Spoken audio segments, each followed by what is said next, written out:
Financial markets పై పట్టు సాధించాలి అనుకునే వాళ్ళు రేవంత్ కండక్ట్ చేసే వెబినార్ కోసం ఈ క్రింది నెంబర్కు సంప్రదించగలరు.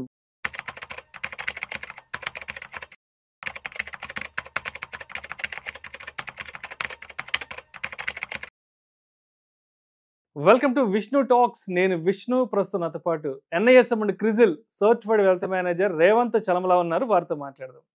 నమస్తే రేవంత్. నమస్తే అండి. Welcome to Vishnu talks. Thank you sir. So Revanth, ఇప్పుడు బయట ఎక్కడ చూసినా కూడా యుద్ధ వాతావరణం, భారత్ పాక్ మధ్య పరస్పర దాడులు. సరిగ్గా 25 సంవత్సరాల క్రితం అంటే 1999లో కూడా వాజ్పేయి గారు మన ప్రధానిగా ఉన్నప్పుడు అప్పట్లో కూడా కార్గిల్ యుద్ధం జరిగింది. ఇదే రోజుల్లో, ఇదే మే, జూన్, జూలై మాసాల్లో అప్పుడు కార్గిల్ యుద్ధం జరిగింది కదా. మరి అప్పుడు జరిగిన ఆ యుద్ధం వల్ల మార్కెట్లలో చోటు చేసుకున్న మార్పులు చేర్పులు, అండ్ ఇప్పుడు జరుగుతున్న ఈ దాడులు, ఈ ప్రతి దాడులు, ఈ నేపథ్యంలో ఇప్పుడున్న మార్కెట్ కండిషన్స్ ఎలా ఉన్నాయి, అండ్ ఇప్పుడున్న మార్కెట్ సిచ్యువేషన్ దృష్టిలో పెట్టుకొని మన ఇన్వెస్ట్మెంట్ స్ట్రాటజీ అనేది ఎలా ఉండాలి అంటారు అసలు? సో ఇది పర్ఫెక్ట్ క్వశ్చన్ సార్. ఇప్పుడు యుద్ధం జరుగుద్దా జరగదా ఇది మన చేతుల్లో లేదు, అది లీడర్లు డిసైడ్ చేసే అంశం. సో మార్కెట్లో ఒక ఇన్వెస్టరు ఒక బలంగా ఎదగాలి అని అంటే ఎటువంటి సిచ్యువేషన్లో ఎటువంటి స్ట్రాటజీని బిల్డ్ చేయాలనేది కీ రోల్ని ప్లే చేస్తుంది.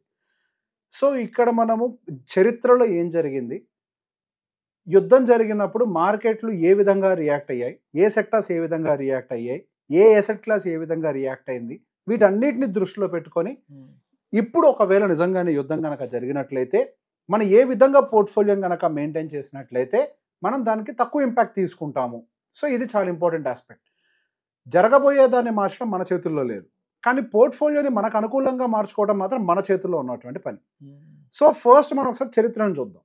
1999లో మనకి కార్గిల్ వార్ జరిగినప్పుడు మనకి అన్సర్టనిటీ యాక్చువల్గా ఉన్నప్పుడు, ఇక యుద్ధం స్టార్ట్ అవుతుంది, యుద్ధం స్టార్ట్ కూడా కాలే, అవుతుంది అన్న భయం ఉన్నప్పటి నుంచే దాదాపుగా మార్కెట్ ఒక 12% పడిపోయింది.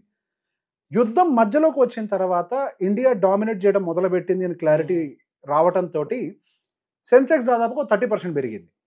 యుద్ధం జరుగుతుండగానే, యుద్ధం ముగించలేదు ఇంకా, అంటే ఆ సిచ్యువేషన్స్ అన్ని భారతదేశానికి అనుకూలంగా ఉన్నాయి అన్న సంకేతాలు వెలువడినప్పుడు. ఎగ్జాక్ట్లీ. సో ఇక్కడ మనం అర్థం చేసుకోవాల్సింది ఏంటి, అన్సర్టనిటీ ఉంటే అంటే ఎటువైపుగా అడుగులు వేస్తారో క్లారిటీ లేనప్పుడు మార్కెట్ కిందకు వచ్చింది. అడుగు వేసేసిన తర్వాత మార్కెట్లు కింద నుంచి పైకి వెళ్ళడం మొదలుపెట్టాయి.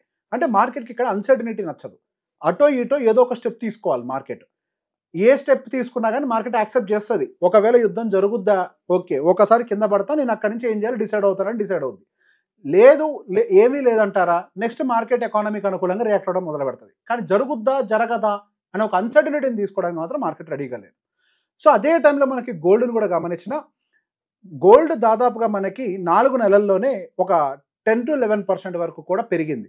సహజంగా గోల్డ్కి అన్సర్టనిటీసే ఫీడింగ్.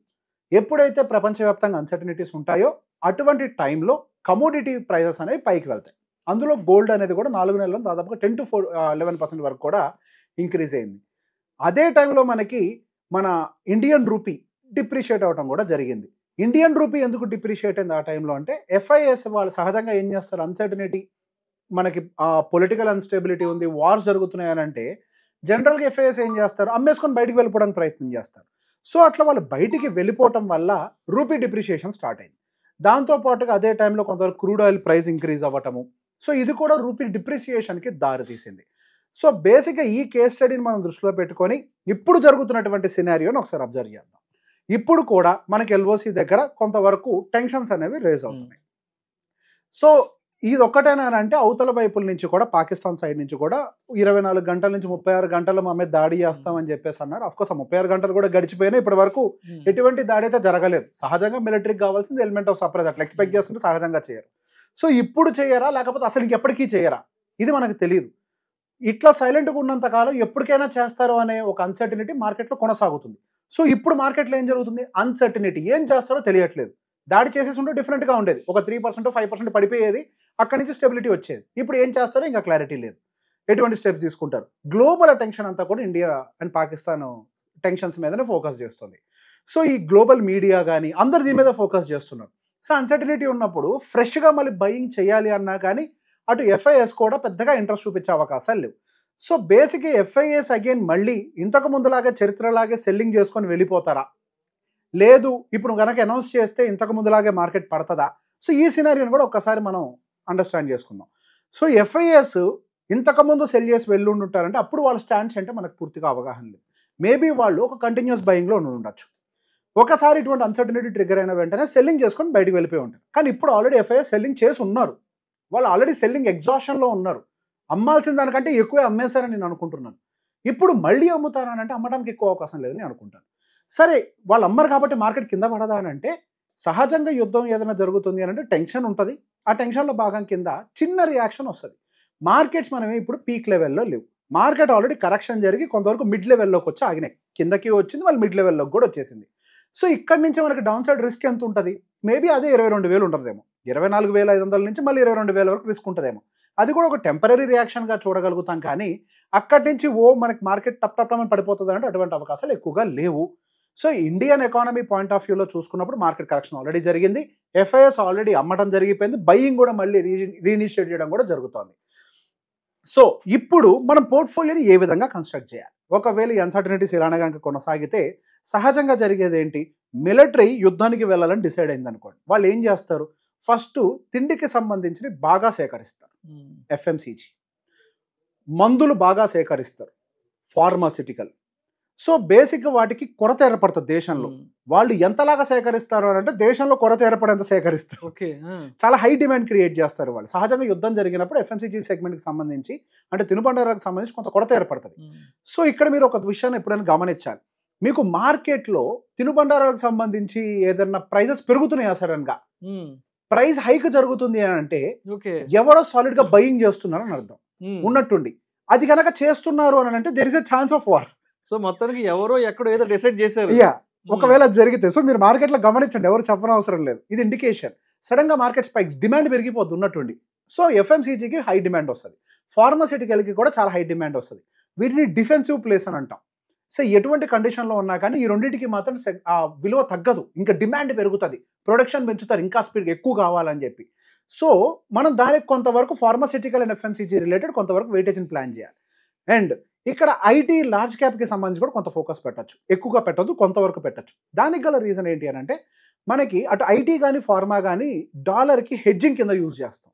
డాలర్ ప్రైస్ పెరిగితే ఐటీ అండ్ ఫార్మాకి మంచి జరుగుతుంది. సో ఒకవేళ ఇండియన్ రూపీ డిప్రిషియేట్ అవుతుంది, డాలర్ అప్రిషియేట్ అవుతుంది అని అంటే మనకి ఐటీ అండ్ ఫార్మా కొంత పోర్ట్ఫోలియోలో ఉండటం వల్ల మనకు అది కొంతవరకు ఆఫ్సెట్ చేసే ప్రయత్నం చేస్తుంది. మనకు జరిగే రిస్కుల్లో రూపీ డిప్రిసియేషన్ కూడా ఒక రిస్క్.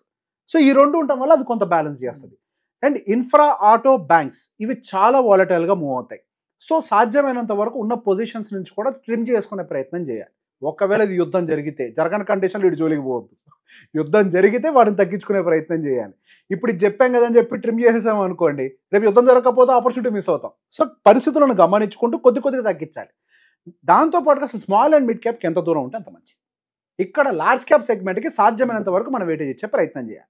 సో ఇదే టైంలో మనకి నెక్స్ట్గా గోల్డ్ యొక్క పరిస్థితుల గురించి గమనిద్దాం. సో గోల్డ్ అనేది కూడా మన పోర్ట్ఫోలియోలో డిజిటల్ గోల్డ్ కానీ, ఈటీఎఫ్లు కానీ, అంటే మ్యూచువల్ ఫండ్స్ కానీ లేకపోతే ఈటీఎఫ్లు కానీ మన పోర్ట్ఫోలియోలో కొంతవరకు తీసుకొని పెట్టుకోవాలి.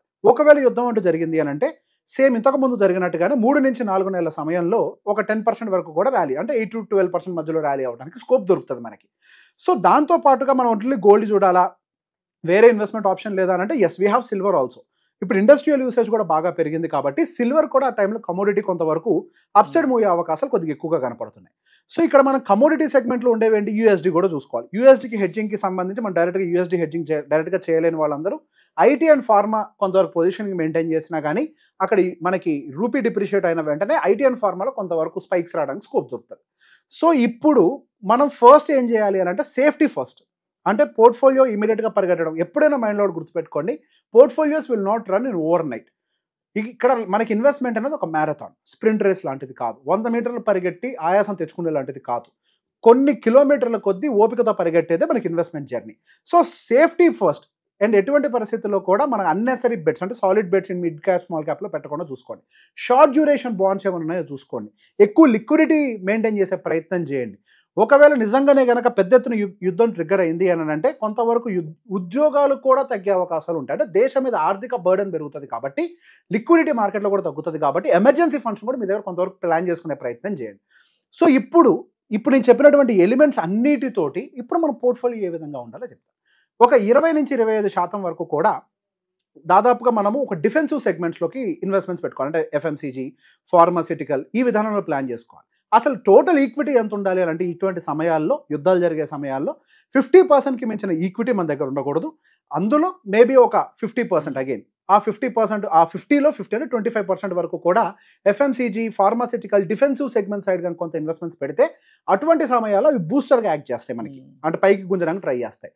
కొంత పోర్షన్ వరకు కూడా అంటే మనకి మిగతా 25-25లో ఒక 25% గవర్నమెంట్ సెక్యూరిటీస్, బాండ్స్ లాంటివి, ఒక 25% ఏమో షార్ట్ టర్మ్ బాండ్స్ లాంటివి కానీ, లిక్విడిటీ కానీ, లేదా క్యాష్ రేషియోలో కానీ ఇట్లా పెట్టుకునే ప్రయత్నం చేయాలి. ఇప్పుడు మన దగ్గర గవర్నమెంట్ బాండ్స్ ఉంటాయి, ఇక్కడ క్యాష్ కాంపోనెంట్ కూడా 50% ఉంది కదా. సో ఇటువంటి సమయాల్లో నెక్స్ట్ మనం తీసుకోవాల్సింది ఏంటి, 50% ఈక్విటీలో ఉన్నాం, మిగతా 50%లో కూడా ఆ డబ్బులతోటి మార్కెట్ కింద పడ్డప్పుడు ఫట్ మనం ఒకేసారి కొనటం కాకుండా లాడరింగ్ ప్రొసీజర్లో వెళ్ళాలి. లాడరింగ్ అంటే ఏంటి, మార్కెట్ కొంచెం కింద పడ్డది, నేను అక్యుములేట్ చేస్తా, ఇంకొంచెం కింద పడ్డది, అక్యుములేట్ చేస్తా, ఇంకా పడ్డది. సో ఒకవేళ యుద్ధం అంటూ జరిగితే ఫస్ట్ మనకి ప్రొటెక్షన్ కావాలి, రెండు కొనడానికి క్యాష్ కావాలి. సో ఈ విధానంలో out of 100% 50% equity, 50% cash related components అంటే బాండ్స్ అండ్ క్యాష్ పెట్టుకోవడం వల్ల ఈక్విటీ, ఎఫ్ఎంసీజీ, డిఫెన్సివ్ సెగ్మెంట్స్ అని మార్కెట్ని కొంచెం పైకి గుంజడానికి ట్రై చేస్తాయి, అంటే మన పోర్ట్ఫోలియోని. ఈ క్యాష్ రిలేటెడ్ అవన్నీ కూడా కొద్దిగా వడ్డీని జనరేట్ చేస్తూ పోర్ట్ఫోలియోని స్టెబిలైజ్ చేస్తాయి. మార్కెట్ కిందకు వచ్చినప్పుడు లాడరింగ్ పద్ధతిలో కొద్దిగా ఫండ్స్ని మనం ట్రాన్స్ఫర్ చేసుకుంటూ ఈక్విటీని అక్యుములేట్ చేయడానికి ఉపయోగపడుతుంది.